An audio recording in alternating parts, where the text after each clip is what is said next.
Bonjour tout le monde! Aujourd'hui, je vous fais une courte vidéo sur la récolte de l'ail. On est à la fin juillet. J'ai besoin de mon espace pour venir mettre mes légumes d'automne, notamment mes radis, mes navets. J'ai déjà mis aussi des carottes. Je vais venir mettre également de la laitue et des épinards. Donc, j'ai besoin de libérer. Je vais libérer une partie de ma parcelle. Donc, je vais enlever seulement une partie de mon ail parce qu'elle n'est pas encore 100% prête. Donc, elle n'est pas encore sèche. Les feuilles ne sont pas sèches encore aux 2/3 du plant. Par contre, mes petits bulbes d'ail, ceux qui sont le plus petits, ceux qui sont à l'ombre, comme je vous l'avais expliqué, là, il y a des arbres qui sont devenus très, très grands et puis qui cachent maintenant là, ce bout de parcelle-là du soleil. Eux sont un petit peu plus prêts, un petit peu plus sèches. Et puis, je sais que les bulbes ne vont pas devenir plus gros, donc je vais les récolter tout de suite. Et puis, je vais les consommer là, avant les autres ailes là, que je vais venir récolter peut-être dans quelques jours, en fait bientôt dans quelques jours. Donc, je vais vous montrer là, la récolte de cette ail-là, qui est plus petite, oui, à cause du soleil, mais peut-être aussi que l'année dernière, à l'automne dernier, je n'ai pas suffisamment amendé mon sol, mais de l'autre côté, un petit peu plus, parce que de l'autre côté, ils sont un petit peu plus gros. Donc, il y a plusieurs raisons là, qui peuvent venir justifier là, cette ail qui est plus petite. Mais on va le voir ensemble, voir quel est le calibre de ces cailleux. Alors, je vous montre ça dès maintenant. Alors, c'est parti. On voit déjà à la grosseur, en fait, de la tige que ça ne sera pas des gros cailleux. Plus la tige elle est grosse, à ce moment-là, le bulbe, il va être gros également. Donc, comme vous voyez, là, il y a environ 1, 2, 3, il y a 4 feuilles de sèche, puis il en reste 4 à sécher. Donc, qui ont commencé un petit peu à sécher sur les bouts. Donc, c'est environ 50% qui est sèche. Habituellement, je vais plus aux 2/3. Mais là, vraiment, je veux libérer cet espace-là pour pouvoir commencer mes légumes d'automne parce que j'ai envie d'avoir des gros légumes à l'automne. Donc, j'ai besoin de les commencer rapidement. Habituellement, la récolte de l'ail se fait au Québec pour la récolte de la fleur d'ail à peu près à la mi-juin. Je vous avais fait une petite vidéo là-dessus. D'ailleurs, je vais vous la mettre en fiche. Et puis, la récolte de l'ail, habituellement, fin juillet, début août. Mais encore là, ça dépend vraiment de la saison. C'est très pluvieux, très sèche, s'il fait très chaud. Donc, il y a plusieurs facteurs là, qui peuvent venir faire bouger un petit peu cette date-là, un petit peu avant ou un petit peu après. L'année dernière, il faisait très chaud. J'ai récolté mon ail assez tôt, là, je pense à la mi-juillet, je l'ai fait. Et là, on est fin juillet, puis je pourrais attendre encore là, quelques semaines, quelques jours du moins. Alors, je vous montre ça. J'arrête de parler, puis je travaille. Donc, pour la récolter, on essaie de la prendre le plus bas possible et de tirer. Moi, j'aime ça la récolter quand la terre elle est relativement sec. Elle est un petit peu humide, mais quand elle est plus sec, parce que comme ça, il va y avoir moins de terre sur le bulbe, donc plus facile à le nettoyer.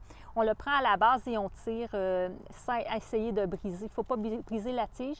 Si c'est difficile pour vous, vous avez un sol qui est très compact, je vous suggère de prendre une fourche et à ce moment-là, venez creuser la fourche dans la terre et juste soulever pour pouvoir à ce moment-là déterrer plus facilement le bulbe. Dans mon cas, ça devrait bien s'enlever à la main, comme je disais. Et là, on va voir qu'il est plutôt petit. Moi, je vous l'avais dit, hein, j'achète mon ail chez Bullseye à Saint-Esprit. Donc, ils ont de l'ail magique. C'est là que je l'achète parce que je ne produis pas suffisamment d'ail pour faire toute l'année. Donc, je ne replante pas mon ail, je replante la leur. Et puis, c'est des gros cailleux quand même j'ai pris. Hein, quand on sème notre ail, on va prendre les plus gros cailleux de l'extérieur. On ne va pas prendre ceux de l'intérieur parce qu'ils sont plus petits. C'était des gros cailleux, puis comme vous voyez, ils sont restés petits. Donc, probablement liés au facteur dont je vous ai parlé. Mais il y a quand même 4 gousses, 4 petites, mais quand même 4 gousses. Ça va être quand même intéressant. Moi, ce que je fais, c'est que je la nettoie un petit peu. Bon, on peut passer comme ça à la main. En faisant ça, comme ça, j'enlève la première pleure. Hein, c'est la première pleure qui est sale, en fait. Fait que je l'enlève pour la rendre la plus propre possible. Et là, vous avez l'option de couper tout de suite les racines ou de les couper plus tard quand l'ail va être sèche. Moi, souvent, je les coupe avant que l'ail soit sèche, là, une fois que je vais les faire sécher. La première étape que je vais faire, c'est que j'enlève comme ça le plus possible et je vais les laisser quelques heures à l'extérieur. Là, le ciel est relativement couvert, donc je ne mets pas nécessairement plein soleil. Et je vais les laisser peut-être 1 heure, 2 heures, 3 heures là, à l'extérieur, sécher un petit peu. Puis après ça, je vais les rentrer. Je me fais comme une corde à linge dans mon garage et puis je viens les suspendre. Donc souvent, je vais les tresser. Puis après ça, je les suspends pour les laisser sécher. Alors, je vais vous montrer ça. Moi, il s'enlève vraiment très bien. Là, on voit que c'est très meuble. Le sol est très meuble. Oups, là, on a seulement 2 cailleux. Ils sont un petit peu plus gros, mais seulement 2. Mais tu sais, c'est quand même rentable. Hein? J'en ai mis un, j'en récupère 2. C'est quand même bien. Je m'attends à des meilleurs résultats, comme je disais, dans l'autre bout de parcelle, que je vais également vous montrer, là. Probablement que je referai une vidéo puis que je mettrai ces 2 vidéos-là ensemble pour vous faire une seule vidéo sur la récolte de l'ail. C'est-tu pas beau, ça? Petit, mais très mignon. Et ça sent l'ail, on le sent bien. Cette année, j'ai pas eu la rouille de l'ail. Je suis très contente de ça. J'en ai eu un peu l'année passée. Ici, on a encore 4 gousses.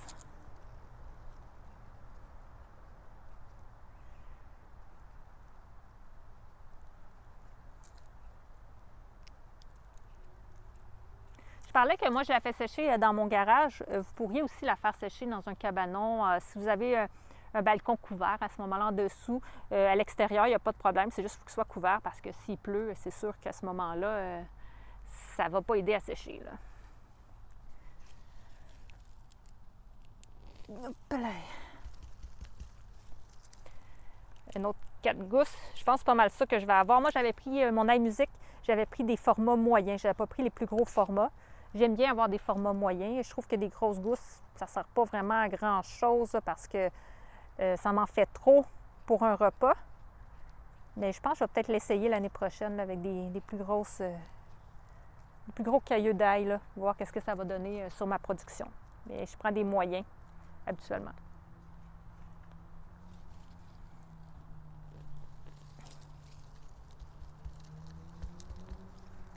Je pense que celui-là est un petit peu plus gros.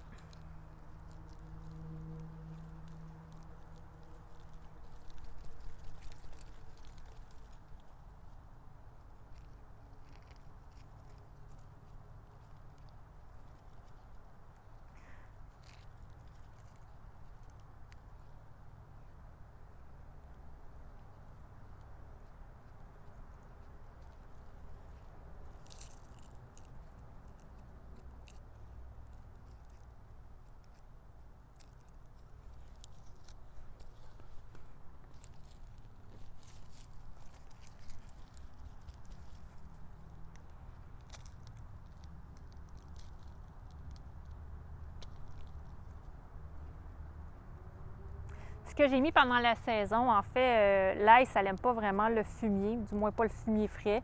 Donc, j'ai mis un peu de fumier à l'automne, mais j'en ai pas remis au printemps. J'ai mis un petit peu de fiente de poule, en fait. Donc, ce type d'engrais-là, habituellement, c'est bien apprécié par l'ail. J'ai pas beaucoup arrosé non plus. L'ail n'a pas besoin de beaucoup d'eau. Donc, quand je venais arroser, par exemple, mes carottes qui ont besoin de beaucoup d'eau, mais j'arrosais pas nécessairement mon ail. La pluie a été suffisante.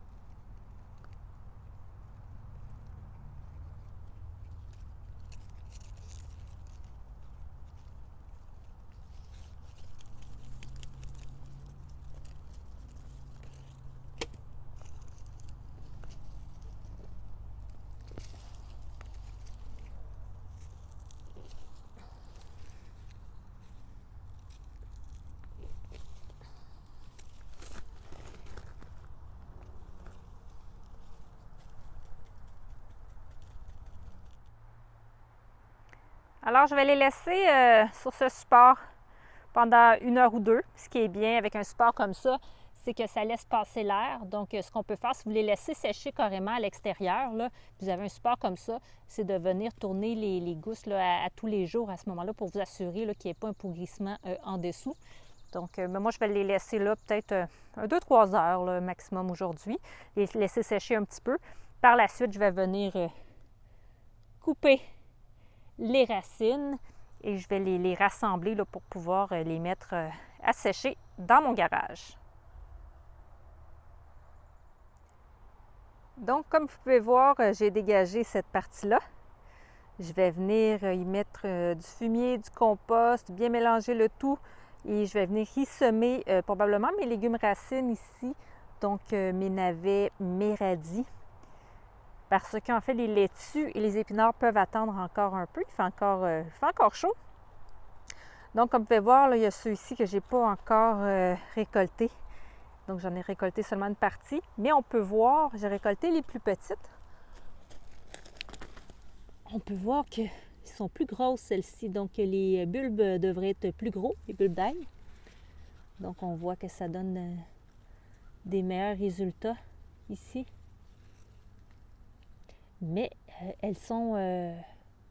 les plants sont moins secs. Donc, il y a à peine une ou deux feuilles là, de sec dans le bas. Donc, je vais attendre encore avant de les récolter. Surtout, elles vont être un peu plus grosses, puis je vais les garder, je vais les conserver plus longtemps.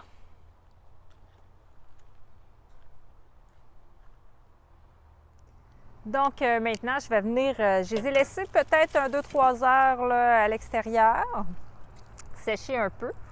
On voit déjà là, que c'est plus sec. On peut enlever plus facilement la terre qui reste. Et je vais venir couper les racines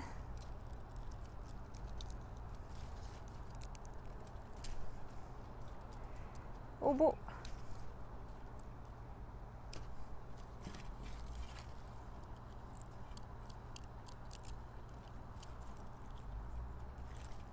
On voit bien comme ça. Vous pouvez les laisser, hein, les racines, c'est pas obligé de les enlever. Moi, j'aime bien les enlever, je trouve que ça fait plus propre. Puis en plus, il reste un petit peu de terre dans les racines, donc ça garde l'humidité un peu.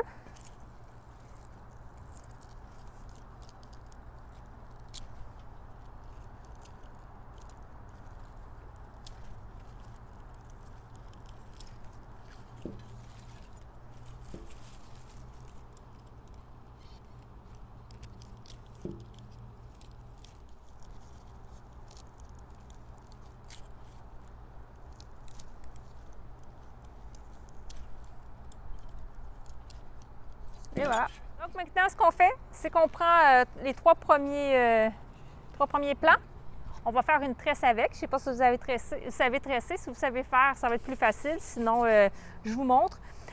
Souvent, les gens qui vont tresser l'oreille vont avoir des plants à col mou, donc des plants d'ail à col mou. Moi, c'est des plants à col dur, mais je tresse quand même là, pour pouvoir bien les suspendre. Donc, c'est relativement simple. Ce qu'on va faire, c'est qu'on va faire comme on ferait une tresse.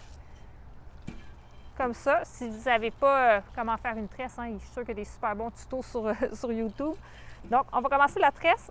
On va ramener ça ici sur le milieu. On va faire un premier bout de tresse. Après ça, on prend celle de l'extérieur, on le ramène au milieu ici. Et c'est à ce moment-là qu'on va venir rajouter une gousse avec la branche du centre. Donc, on les garde ensemble, les branches du centre.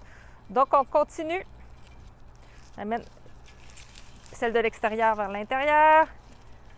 Et on rajoute une gousse au centre. On ramène celle-là vers l'intérieur. Et puis, on rajoute encore là une autre gousse avec celle du centre. J'ai-tu perdu celle du centre, moi, là? Ah, elle est ici. On va ramener une autre par-dessus. On rajoute gousse au centre, on ramène ça par-dessus. Une gousse au centre, on ramène ça par-dessus. Vous voyez le principe? On continue comme ça. Et la dernière, ici au bout, on la met au centre. Et par la suite, on fait juste terminer notre tresse jusqu'au bout.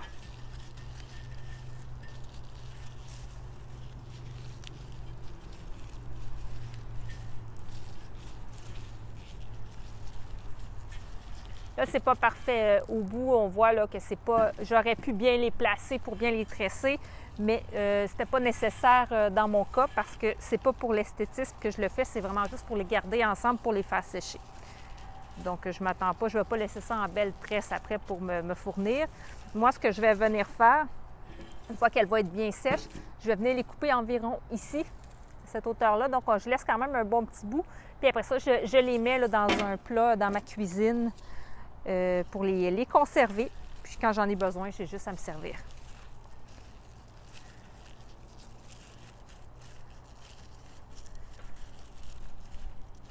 Et maintenant, je vais venir mettre soit une corde autour ici ou un élastique.